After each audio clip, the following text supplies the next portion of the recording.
అన్ని ప్రాంతాల్లోనూ పండించబడుతూ అన్ని వయసుల వారు ఇష్టపడే పండు అరటి. పోషక విలువలు మెండుగా ఉండే ఈ పండు సాగు రూపురేఖలు టిష్యూ కల్చర్ రకాలు అందుబాటులోకి వచ్చాక మారిపోయాయి. ముఖ్యంగా దిగుబడుల పెరుగుదల గణనీయంగా పెరిగింది. కానీ ఆశించిన రాబడులు పొందలేకపోతున్నారు. దీనికి ప్రధాన కారణం కాయలు నాణ్యంగా లేకపోవడమే. ఎందుకంటే అరటి నాటిన దగ్గర నుంచి గెల వేసే వరకు చేపట్టే యాజమాన్యం అంతా గెలలో కాయల సంఖ్య బాగా పెరగటానికి, చెట్టు పెరిగేందుకు, కాయల్లో కండ బాగా ఏర్పడేందుకు ఉపయోగపడుతుంది. అదే గెల వేశాక చేసే యాజమాన్యం గెలలోని కాయలు సమానంగా పెరగడానికి, నాణ్యత బాగుండటానికి దోహదపడుతుంది. ఆ వివరాలు మనకు అందిస్తున్నారు విశ్రాంత ఉద్యాన నిపుణులు వేంపల్లి లక్ష్మీరెడ్డి. గెల వేసిన తర్వాత వేసేటటువంటి యాజమాన్యము ముఖ్యంగా గెలకు చేయాల్సినటువంటి యాజమాన్యం అని చెప్పొచ్చు. ఈ గెలకు యాజమాన్యం చేసినందువల్ల గెలలో కాయలు సంఖ్య పెరగదు, కానీ ఉన్నటువంటి కాయల సైజు, తర్వాత లోపల కండ ఏర్పడము, తర్వాత ఎలాంటి లోపాలు లేకుండా, తర్వాత గాయాలు లేదా మచ్చలు, దుమ్ము ధూళి ఇలాంటివి లేకుండా వచ్చేటటువంటి అవకాశం ఏర్పడుతుంది. గెలలు వేసవిలో బయటకు వచ్చినప్పుడు గెల కాడపైన అంటే వంపు పైన సూర్యరశ్మి పడి ఆ భాగంలో మచ్చ ఏర్పడి, ఆ మచ్చ ఏర్పడిన భాగంలో కణజాలం అంతా కూడా చనిపోతుంది. అది కనుక విస్తరిస్తే ఆ గెల కాడ ద్వారా రవాణా అయ్యేటటువంటి ఆహార పదార్థాలు కాయలకు అందకుండా కాయల యొక్క పెరుగుదల కుంటుపడిపోతుంది. దానివల్ల కాయల సైజు రాదు. అందుకనే ఎండ నుంచి రక్షణ కలిగించాలంటే గెల పైన ఏర్పడేటటువంటి పొటాకు అంటారు దాన్ని. ఆ పొటాకుని వంచి గెల యొక్క కాండము పైన అంటే వంపు పైన మనం ఉంచితే నేరుగా ఎండ కాడపైన పడకుండా ఈ పొటాకు పైన పడి వంపు భాగానికి ఎండ నుంచి రక్షణ కల్పిస్తాము. ఎప్పుడైతే మచ్చను మనం గమనించామో వెంటనే 1 లీటరు నీటికి 1 గ్రాము కార్బండిజం కలిపి ఆ మచ్చ ఏర్పడినటువంటి ఆ వంపు భాగానికి మాత్రం పిచికారి చేస్తే ఈ మచ్చ వల్ల కలిగేటటువంటి వ్యాప్తిని మనము అరికట్టవచ్చు. గెలలో హస్తాలన్నీ విచ్చుకున్న తర్వాత కింద ఒక మగపూల గుత్తి ఏర్పడి ఉంటుంది. అది ఉంటే నష్టం ఏంటంటే కాయలతో ఆహార పదార్థాల కొరకు పోటీపడి కాయల యొక్క సైజును బాగా తగ్గిస్తుంది. అంతేకాకుండా కాయలకు గార కలిగించేటటువంటి తామర పురుగులకు ఇది స్థావరంగా ఉంటుంది. అందుకే ఆ మగపూల గుత్తిని ఇట్లా పైకి అన్నామంటే అది ఇరిగి కింద పడిపోతుంది. ఆఖరి హస్తం ఇచ్చుకున్న ఒక 15-20 రోజులకు కాయల చివర నల్లగా ఒక భాగం ఏర్పడుతుంది. అవి ఆడపూల అవశేషాలు అలాగే ఉండిపోతే సిగార్ అండ్ రాట్ అని చివర దీన్నే కాయ ముచ్చిక కుళ్ళు తెగులు అని అంటారు.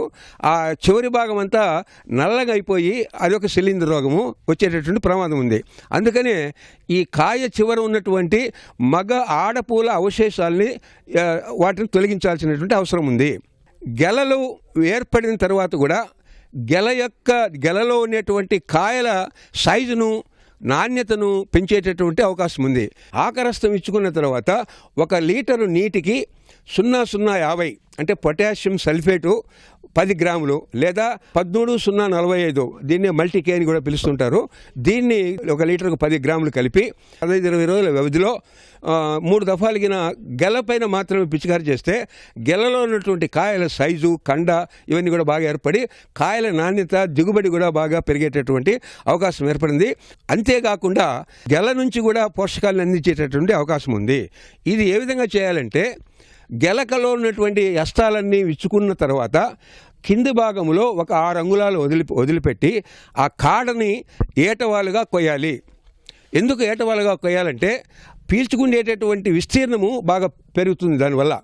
తర్వాత 1/2 కిలో పశువుల ఎరువు అంటే ఆవు పేడ మాత్రమే తీసుకోవాలి. ఎందుకంటే ఈ ఆవు పేడలో బ్యాసిల్లస్ సిబిలిస్ అనేటటువంటి ఒక బ్యాక్టీరియా ఉంటుంది.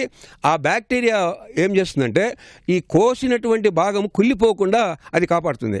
ఈ ఆవు పేడను 1/2 కిలో తీసుకొని దానికి 10 గ్రాముల యూరియా, ఇంకొక 10 గ్రాముల సల్ఫేట్ ఆఫ్ పొటాష్ ఆ పేడలో కలిపి బాగా పిసికి 100 మిల్లీలీటర్ల నీటితో పిసికి బాగా మెత్తగా చేసి దాన్ని బాగా మందంగా ఉన్నటువంటి పాలిథిన్ సంచిలో వేసి ఈ మనం కోసినటువంటి భాగంలో ఈ మిశ్రమము కలిసే విధంగా పెట్టి దాన్ని మూతికి తాడుతో గెల కాడకు గట్టిగా కట్టాలి.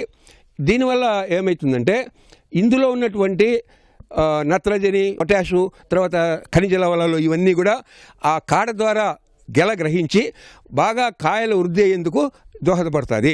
అంతేకాకుండా ఈ కట్టినటువంటి పాలిథిన్ సంచి గెల కోసినంత వరకు కూడా ఉండాలి, అలాగే ఊడి పడిపోకూడదు. చాలా గెలలో 10 నుంచి 12 హస్తాలు విడుస్తుంటుంది. ఇలాంటి సందర్భాల్లో కింద పుట్టినటువంటి హస్తాలు వృద్ధి కావు, ఉన్నా కూడా అవి మార్కెట్లో కూడా దానికి పెద్ద విలువ ఉండదు. అలా కాకుండా ఆఖరు 1 లేదా 2 హస్తాలు మనం తొలగిస్తే ఆ పై హస్తాలు బాగా వృద్ధి చెంది ఉన్నటువంటి హస్తాలన్నీ కూడా మంచి ధర పలికేటటువంటి అవకాశం ఏర్పడుతుంది. అందుకనే చివర బాగా పెరగనటువంటి హస్తాల్ని గెల వేసిన 1 నెల తర్వాత గమనించి వాటిని తొలగిస్తే ఈ విధమైనటువంటి లాభము గెలకు చేకూరుతుంది. గెలలోని కాయలకు కూడా కొన్ని రకాల పురుగులు సోకి బాగా నష్టపరుస్తున్నాయి. అందులో ముఖ్యంగా తామర పురుగులు.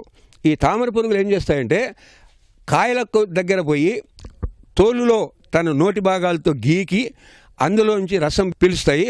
దీనివల్ల కాయ తోలు పైన గార ఏర్పడుతుంది.